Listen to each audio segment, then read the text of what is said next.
জান্নাতি। এই জান্নাত পাওয়ার জন্য যেই সকল কাজ করতে হবে, রাসূল সাল্লাল্লাহু আলাইহি ওয়াসাল্লামকে প্রশ্ন করা হলো কয়টি কাজ করতে হবে জান্নাত পাওয়ার জন্য? কয়টি কাজ? 2টা কাজ। মনে আসেনি?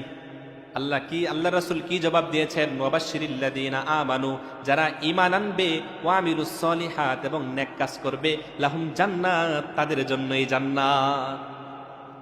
আল্লাহর সাথে সাক্ষাৎ করতে চাননি? সাক্ষাৎ কে কে করতে চান? আল্লাহ আমাদের সবাইকে তোমার সাক্ষাতের জন্য কবুল করে নাও। সাক্ষাৎ করতে হলে 2টা কাজ করতে হবে। হাত নামান। কয়টা কাজ? 2টা কাজ। আল্লাহর সাক্ষাৎ করতে চান তো কয়টা কাজ করতে হবে? 2টা কাজ।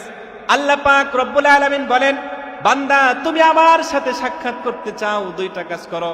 ফামান কানা ইয়ারজু লিকা রাব্বিহি, যদি কোনো ব্যক্তি তার রবের সাথে সাক্ষাৎ করতে চায়, ফালইয়ামাল আমালান সলিহা, তাহলে সে যেন ভালো ভালো কাজগুলো করে। সুবহানাল্লাহ।